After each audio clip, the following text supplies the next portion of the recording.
Hello, Commander29 here with another Topic of the Week video. This week I'm going to be talking about love interests, and some good things to do, and some bad things you shouldn't do with them. This week's topic was submitted by Tumblr user mariehaptism, and their topic is: can you discuss how to write a good female character who is the love interest or becomes the love interest of the main character? You can use Winry and Katara as good examples, or add some characters that you know, and use Orihime, Sakura, and Hinata as bad examples because they are too love interest centric, which results in their character development being wasted. This topic is not about shipping, but about how the female character is written. Now, when you're writing, a love interest, and this goes for, male or female love interests, they have to be characters on their own. I've seen too many examples where you have a character who is designated as the love interest, and that's about it. It's like sometimes they may have some sort of connection to what's going on, but there's not much to their character. And it's very hard to get invested in that, and if you're writing something, and you're writing a story and you want to have a love interest that people care about, it's important to make them a character first and foremost. You can start off with saying, okay, I want to make her the love interest to the main guy. Alright. But that can't just be all she is. Or any love interest, really.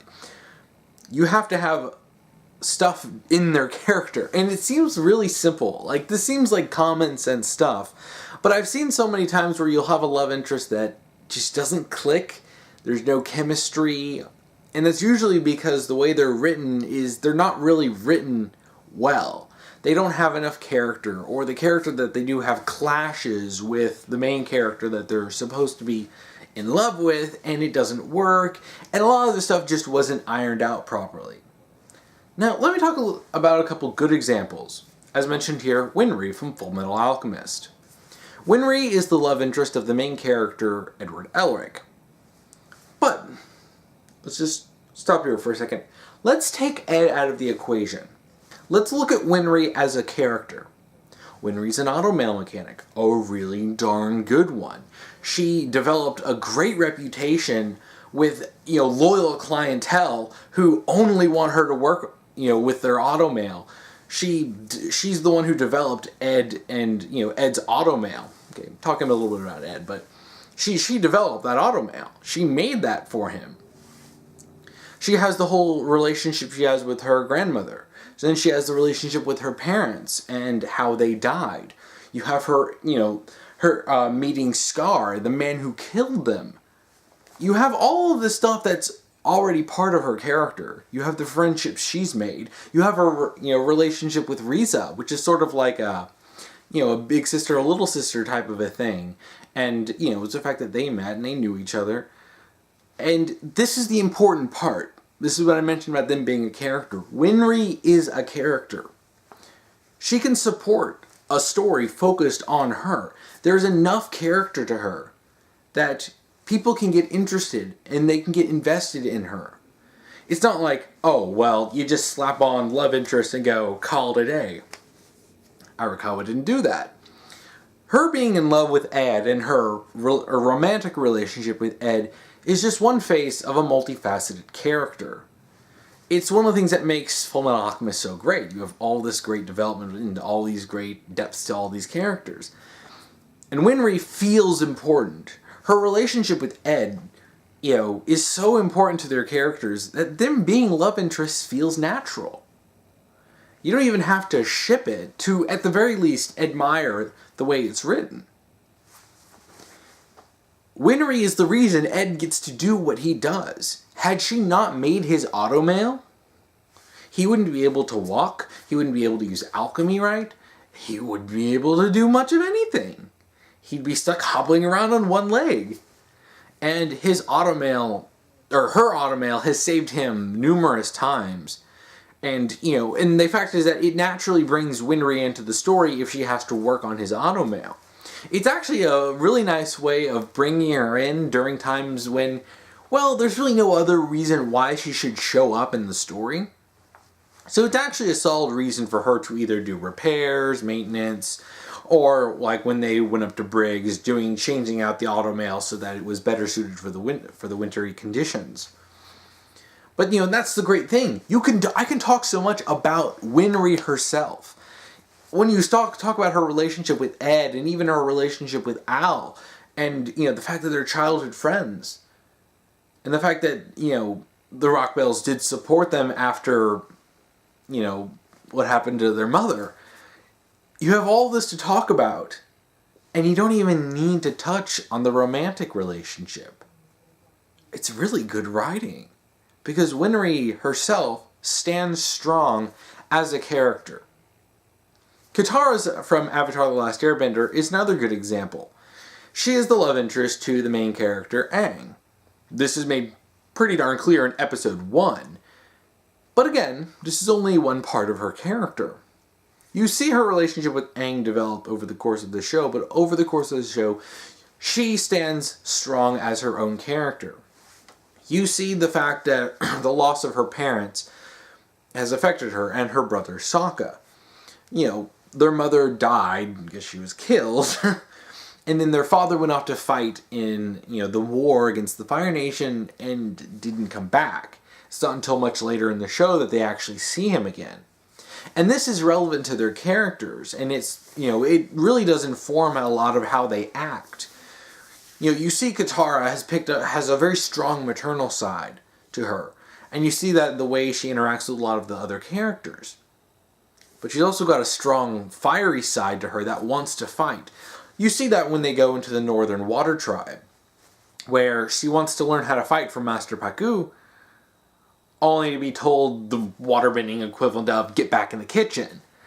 And then she actually has to fight him and prove herself to him.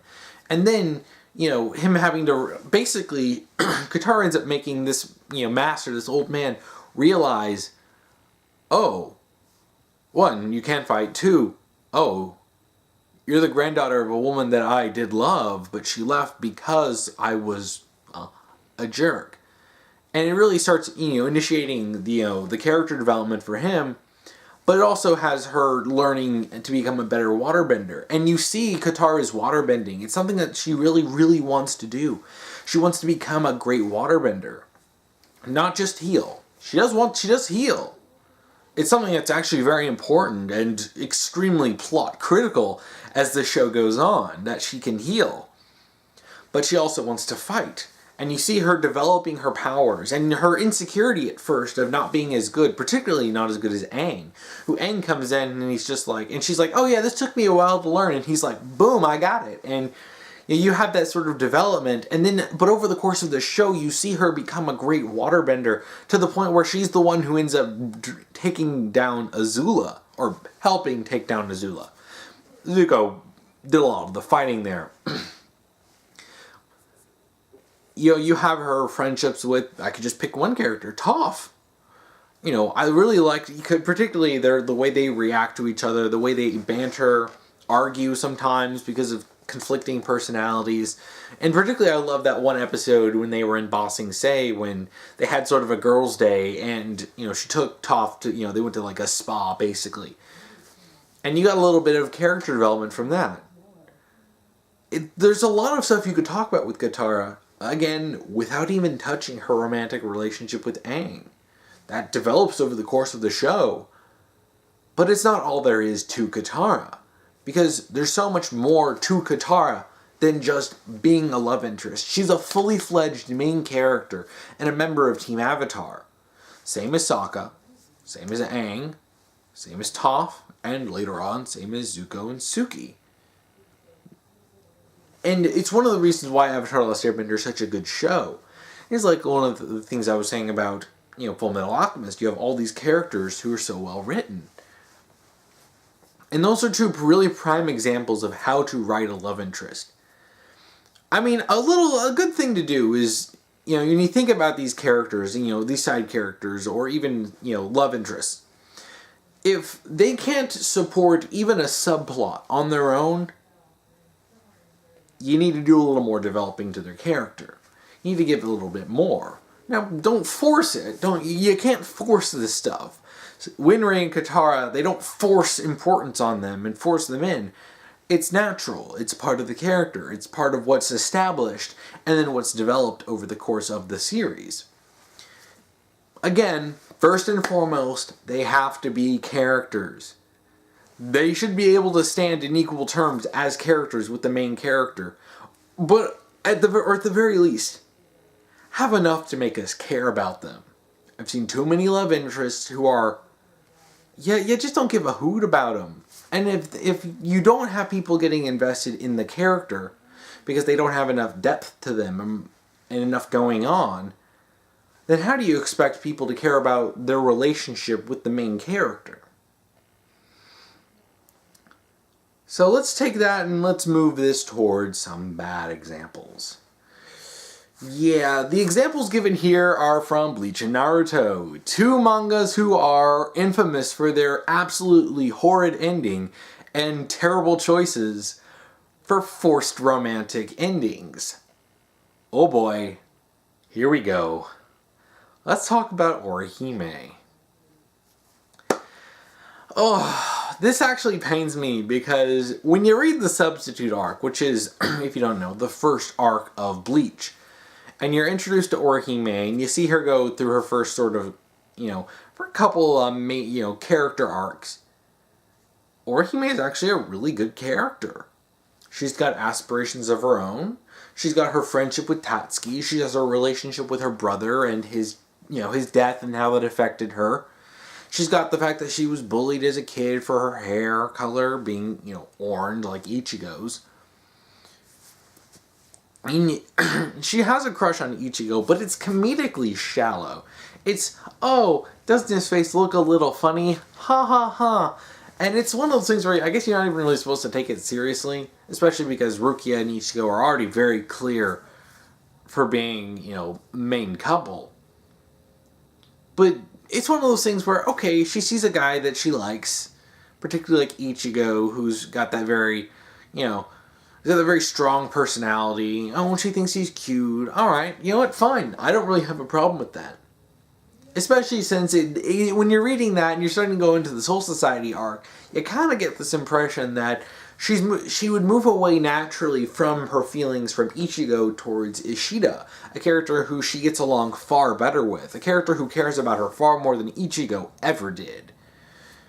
Someone who's definitely concerned with her safety far more than Ichigo ever did, and someone who she actually has stuff that's in common with.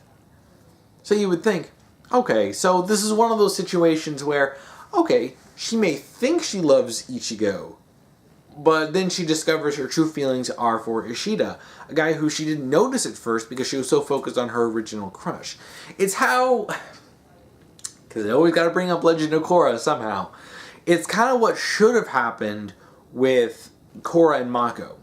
When Korra comes to Republic City, she hasn't been socialized with people her own age, and she meets this guy around her own age, who's got that whole, handsome bad boy kind of a thing going on, and he's also a sports star, and it's like, okay, I can understand why she had feelings for Mako, regardless of how shallow and sudden they were, because she's a teenage girl who meets a cute guy. It's like, okay, yeah, she's sheltered, and she meets this hot bad boy guy. I mean, seeing the way fangirls went crazy over Mako, or even Zuko back in Avatar's Airbender, okay, I get that. But there's obviously no, chemistry with her and Mako. There's really nothing there, and he's kind of a dick to her. Unlike Bolin, who actually is genuinely kind to Korra. Kind, caring, supportive, appreciative of her in ways that Mako just isn't. There's far more chemistry between her and Bolin, especially when they go on a literal date. And you see, okay, so you would think the natural course of actions in this story would be, as Korra gets to know Bolin more, she moves away from her feelings for Mako and realizes that she doesn't really have deep feelings, particularly when he's already dating someone, so he's totally off limits. But then there's his brother, who does love Korra and treats her so nicely and so kindly and supportive and respectful. And it's like, oh yeah, obviously she would find that, a lot better than Mako blowing her off. Of course, that didn't happen. because Riker's stupid. And it's kind of the same thing with Orihime getting with Ichigo in the end. It really doesn't make sense. It makes so much more sense for her to get with Ishida. Not even for shipping, but just for her character. It's something that she deserves, a guy who will actually take care of her, who cares about her. So you would think if you're writing a story, this guy who doesn't really care about Orihime all that much, versus a guy who does care about her, takes care of her, and they do get along, you would think, okay, Orihime would realize her feelings for Ichigo they're pretty shallow. And even if she does think, oh, I really like Ichigo, when you really look at it, she's got nothing there to really care about, other than some sort of, she thinks he's cute, and she thought his face looked kind of funny. It's really shallow stuff. So you would think that, as a writer, you would have her go for a more substantive relationship. Instead of with Ichigo, which is basically just loving a shadow. But no. And frankly, I think it's pretty clear that Kubo only did that to be spiteful towards Shonen Jump. He was pissed off about being overworked, so instead of ending the manga well, he torched it. Now granted, the quality of Bleach had been declining for a long time, but it still had a strong fan base. And then the ending happened. And pretty much everyone revolted. Ichigo getting with Orihime doesn't make sense. Especially when Ishida, the guy who's gone through a ton of crap, basically just gets screw you kind of an ending. Orihime's not a good love interest, because to be perfectly honest, she's not Ichigo's love interest. Rukia is. You see so much more development that Ichigo has with Rukia. You see so much more development of Ichigo's feelings towards Rukia. You don't come up with all this flowery poetry of, how can I keep up with the speed of the world without you in it? Or, she dried his rain. And not think, oh, well, they're not really into that each other. No, you don't come up with all that flowery stuff and think, they're just bros. No. And considering that there's just nothing it's really no feelings from Ichigo that are reciprocated towards Orihime. There's no proper development between them, even though there are things that you could work with to develop between them. The fact that they both lost a loved one and the fact that, you had her brother turn into a hollow, you had them being bullied for their hair color. There are things you could use to bond them, for them to have bonding time. None of this is done. So what Orihime becomes at the end is just a big booby trophy wife. And Orihime as a character deserves so much more, because she was so much more. You look at when she's introduced, she's got so much character. I love Substitute Arc Orihime as she was introduced. She's goofy, she's funny, she's actually kind of smart. She, does well in tests. She's got all the stuff going on with her brother. She has her friendship with Tatsuki and how they became friends. You have all the stuff that's actually good, and you see her being heroic. Like when that one Hollow was going to attack her Tatsuki and Chizuru, I think. It's and you see her trying to get them out by pretending things are alright. Let's just go. Because she wanted to get them out because she knew that Hollow was there. And it's Orihime's a good character. She just got mistreated and was stuck in a relationship that she wasn't really built for.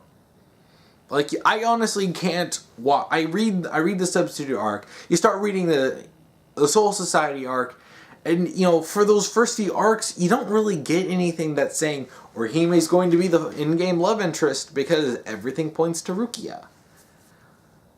And that's just some bad writing on Kubo's part. And I think I can sum this up as, Orihime deserved better. She should have gotten with Ishida. So let's move on to Naruto.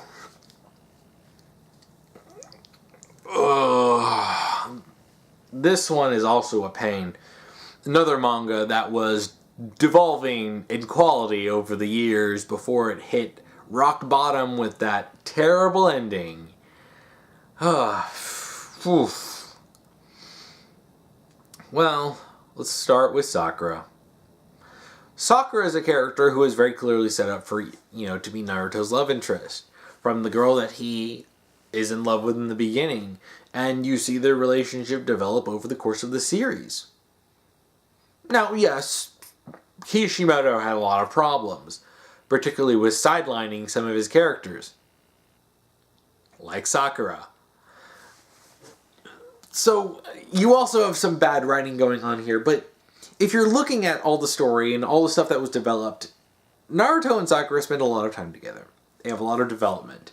Even in the Chunin exam arc, very early arc, you've already shown that you have Sakura getting over her annoyance at Naruto. Now, she still could get annoyed at him, but it's not like she looked down on him. Because even when they're taking the tests and they're told that if they fail, if they get caught cheating, then it's like, okay, you're done. You don't get to pass the Chunin exams ever. You're forever stuck at a Genin level. I think it's Genin. But yeah, you're forever stuck at that beginner level. And Sakura was willing to drop Team 7 out. Drop them out, which includes her actual crush, Sasuke. Drop them out just so that she could help preserve Naruto's dreams. That comes up in multiple times, particularly when she restarts his heart and then won't let his dream die of becoming the Hokage. You've got parallels with Naruto's parents. You have Naruto and Sakura with Minato and Kushina. You've got parallels with Jiraiya and Tsunade, who are respectively Naruto and Sakura's mentors, who they also kind of had a thing. So you have all this development and all these things. Even freaking when Naruto's dad comes back from the dead, he ship teases Naruto and Sakura by going, "Oh, so are you his girlfriend?" And and he's like, "Yeah," and she's like, "No," and Minato's like, "She reminds me of Kushina," and Naruto's a lot like, "Minato." It's like you keep developing this stuff. Even Kishimoto, with the Road to Ninja movie, you have ship teasing in that.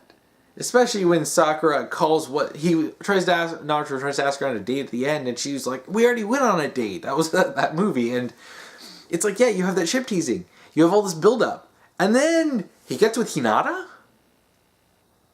And she gets with Sasuke, the guy who's been treating her like crap for years. And you have these assassinations attempts between Sasuke and Sakura? Why did they get together? Oh wait, what's that, Kishimoto?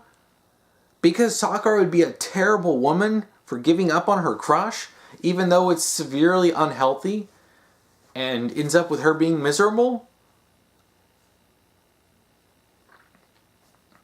Yeah, the weakness of Sakura's character truly is Sasuke.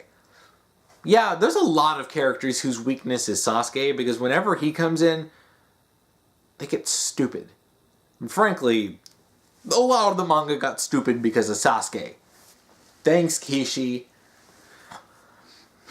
But Sakura, just no matter how much development she got, no matter all of her accomplishments, no matter all of her training, of her strength, of her medical skills, no matter how much she became, independent and strong, when Sasuke came in, she devolved back into a 12-year-old girl with a little schoolgirl crush. It devolves her character every time Sasuke shows up. And since Sasuke's involved, it ruins her character. So all the great stuff that there is to Sakura's character goes away. That shouldn't happen. When you're writing a love interest, your love interest shouldn't suffer and become less interesting when they're hooked up with a main character. Sakura and Naruto both had a very mutual relationship. It would make sense that they would get together. Them not getting together is ridiculous. Regardless of what you ship. Even freaking Kishimoto's wife thought Naruto and Sakura were going to get together. And I know this sounds like a shipping talk, but it's like when you build up this expectations for years and years, over a decade, and then you have all this development over the course of hundreds of chapters, and then you do some shocking swerve at the end. It's like, that's not good writing. That's really bad. So, Sakura suffers as a love interest because she really wasn't Sasuke's love interest. And she was Naruto's love interest. And then when she's with Sasuke, her character gets worse. She becomes stupid, idiotic, childish, immature. And no, you shouldn't be devolving one of you. She's supposed to be one of the three main characters. You shouldn't be devolving the main character, one of the main characters like that. Just you turn her, and with Sasuke, she becomes just a love interest. With Naruto, she is still her own character, with all of her flaws and all of her strengths, and all of the interesting aspects to her character and all of her development. But with Sasuke, that's all gone, and, you know, apparently he bangs her, knocks her up, and then leaves for like, what, 12 years? Really? Is that what you want? Is that the ending that Sakura deserves? A miserable marriage with a douchebag? No. And likewise, let's talk about Hinata. Hinata is a character who had a lot of potential. I don't hate Hinata. I kind of hate what Hinata ended up becoming, mainly because Kishimoto's really bad writing. There's a lot of stuff you could do with Hinata. She doesn't start off as a terrible character, much in the way that Orihime didn't. If you look at Hinata, she has so much stuff that is interesting. Her, anxiety, her being ultra shy, her feelings for Naruto that she can't express because she can't approach him properly.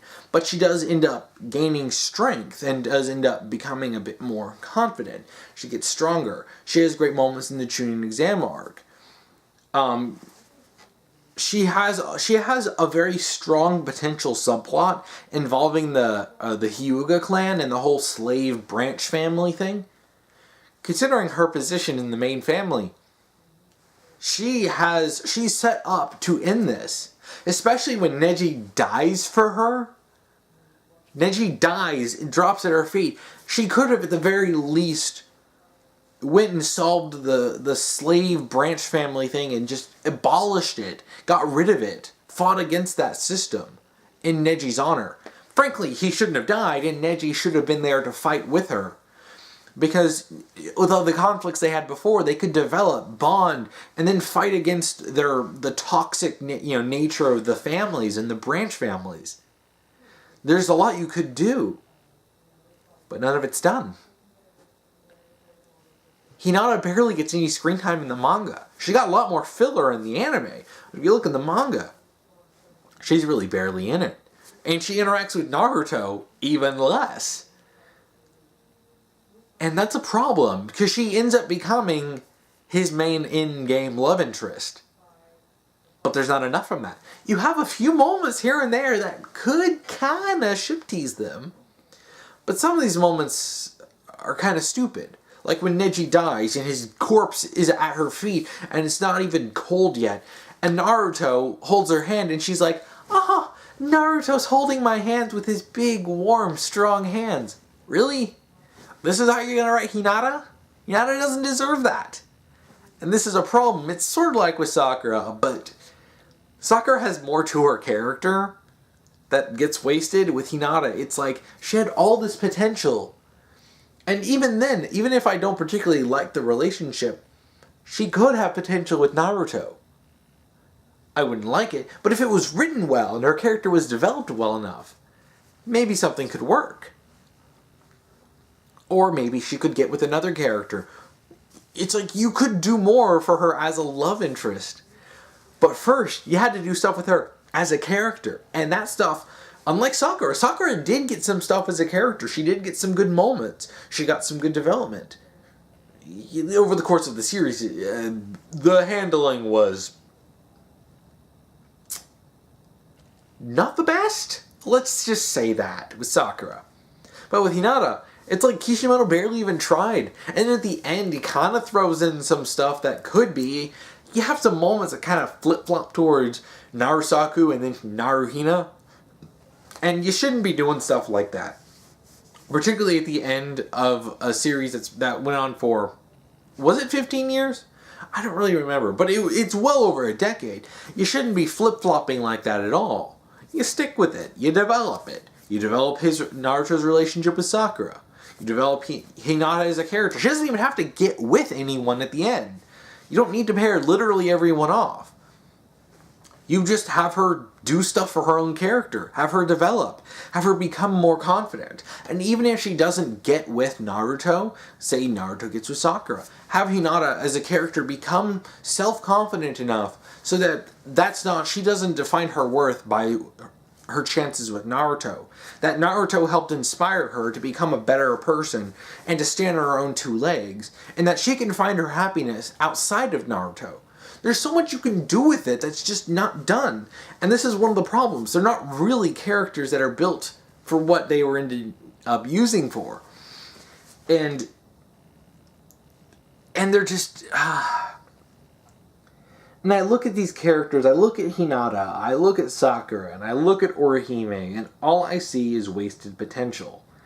You have so much that could be done with their characters. Characters that they should have been paired up with, and characters that it was built, and some of them that it was built up that they would get with, and then they didn't, for various reasons. Whether it's pairing them up because, oh, the pairing is popular, so let's pander to that, or I'm going to be doing this out of spite because I know people don't like it.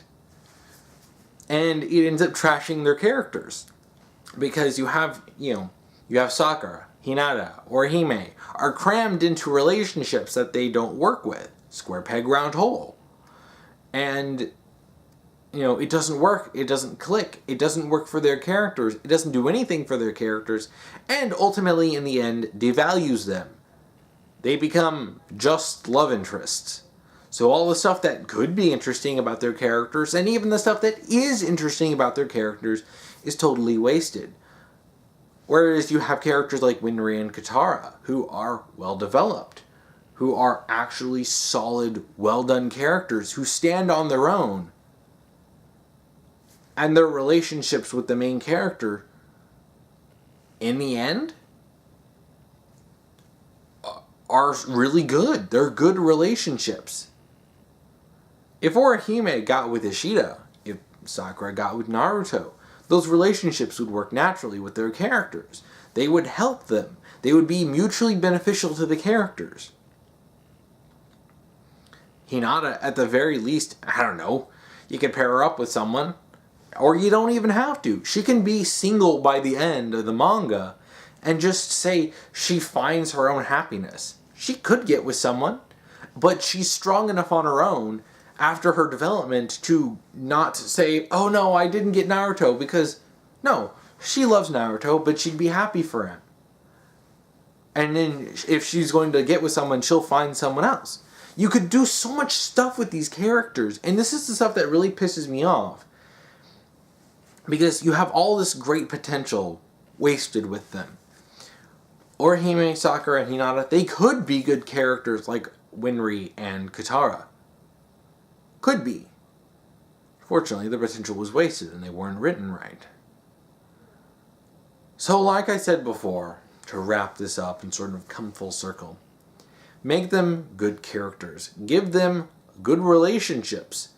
Have them be able to stand on their own as characters without just being labeled as the love interest. Because you shouldn't look at a character and go, oh yeah, that's the love interest. Because even though Katara is the love interest for Aang, it doesn't feel like that, because it feels like a natural relationship. And yeah, you're going to have to work on that. If you as a writer, you have to work on that. It's something that even I've had to go through when writing romances and trying to figure out what worked and what works for certain characters. Because sometimes you come up with a relationship and you're thinking, this will be great. And as you're writing it, it's like, oof, this didn't work. So you have to change it up. Maybe not even put them together at all. Maybe not even have them interact. And you change it up. so that it's more beneficial to the characters. And that's the thing. They need to be good characters in order to be good love interests. Well, I think that's about it for this topic. If you want to comment, if you want to submit a topic to me, you can comment below.